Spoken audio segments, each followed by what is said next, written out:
What is going on, guys? Welcome to another Pokemon X and Y wifi battle. This time it's against Cirdec. Cirdec, I don't know how you actually say it, but that doesn't make me a very good friend, does it? Anyway, looking at the teams, I've got my Excadrill, Klefki, Honchkrow, Azumarill, Weezing, and my Trevenant. He's rocking a Hippowdon, Electivire, Ditto, and that's always a problem. Those things are always choice scarfed. He's got his Ninjask and Infernape as well as Volcarona, so I've got to get my Stealth Rocks up. Those are going to be pretty useful.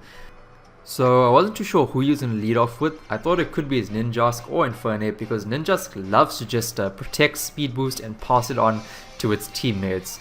So I just wanted to go in and send him my Excadrill and get up his Stealth Rocks as soon as possible, but he decides to send his Volcarona, his Bugsy, and I'm guessing he decided to do that because he wanted to get his Volcarona in the field without the chance of having the Stealth Rocks on, because imagine sending in your Volcarona, it pretty much just loses 50% of its HP when there are Stealth Rocks in the field, and he doesn't have any Defogger or Rapid Spinner.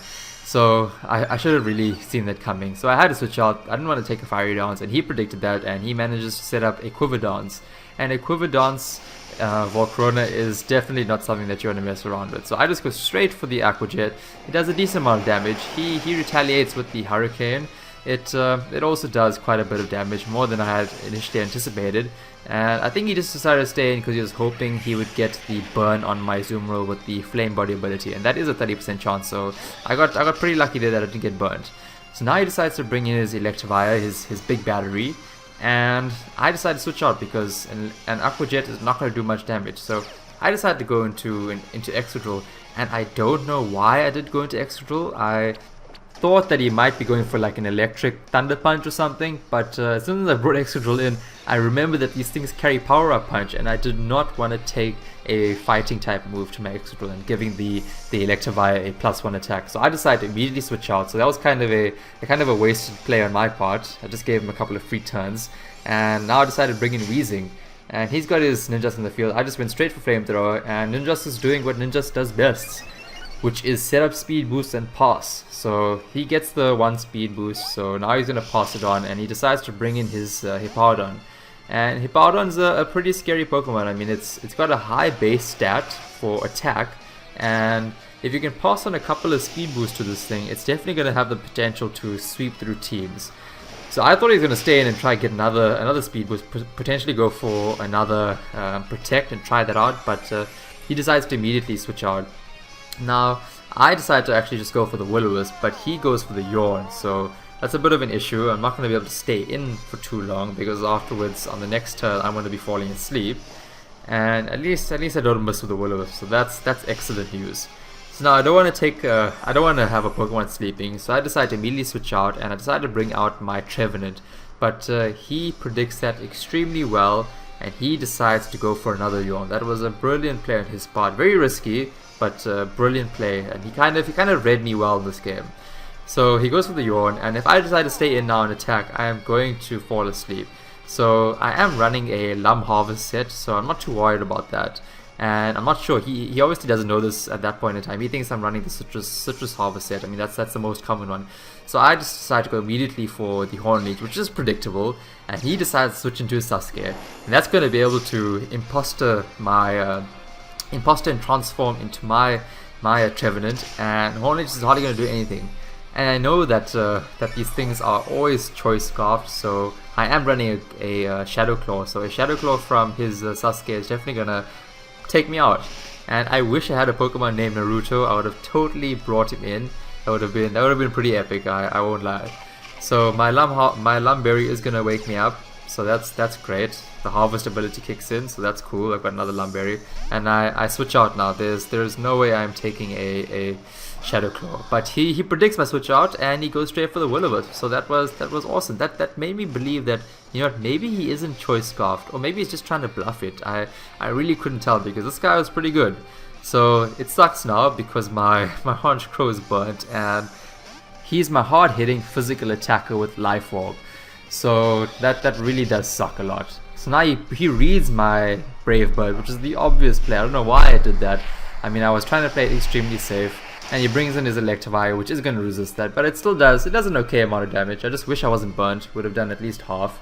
So it does about like 30%. I'm okay with that. But now I get hit by the recoil, I get hit by the Life Orb damage, and I get the burn damage. So Honchkrow is like a flaming plane ready to crash to the ground anytime soon. So I just went for the Sucker Punch to try to get some more damage off, and I do attack first, so that's alright. He does go for the Power Up Punch, so he's at a +1 now, so that's a bit scary. And I played a bit riskier. I went for the Sucker Punch again. He kind of predicted that. I should have went for the Brave Bird. He just went for the Taunt to try waste a turn there. So that was excellent play there. So now I lost my Honchkrow. A Brave Bird wouldn't have killed it, but it would have definitely brought it down to range for a revenge kill. So now I bring in my Excadrill. I know I'm going to be able to outspeed, and he decides to switch out. So he could have went for the Power Up Punch, but my Earthquake would have definitely taken him out.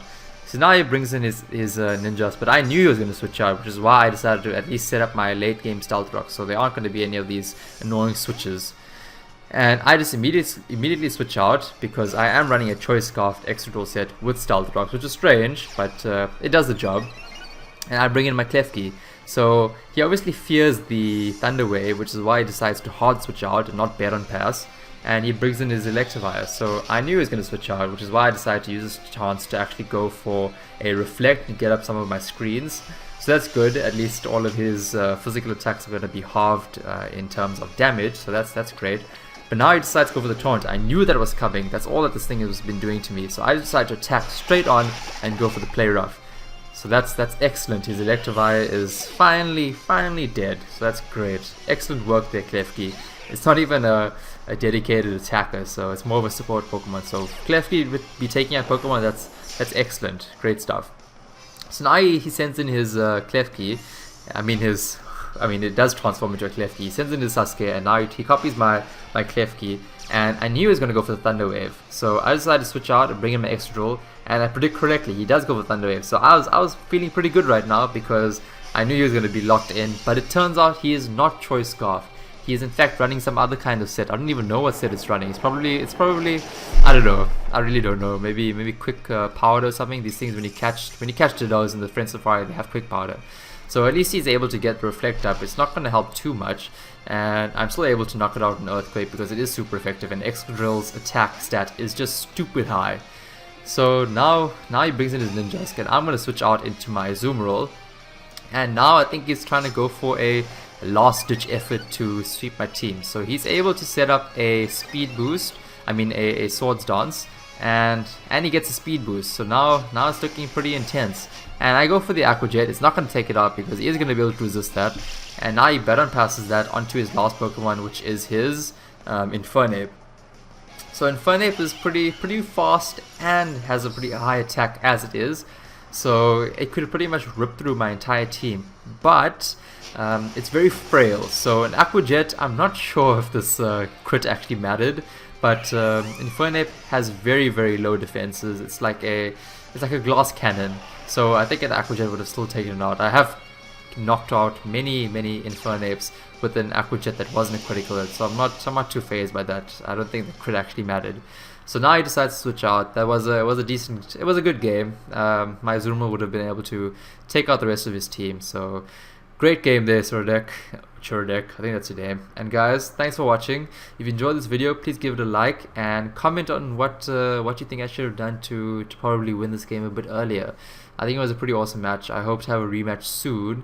And thanks for watching. I'll see you guys in the next video.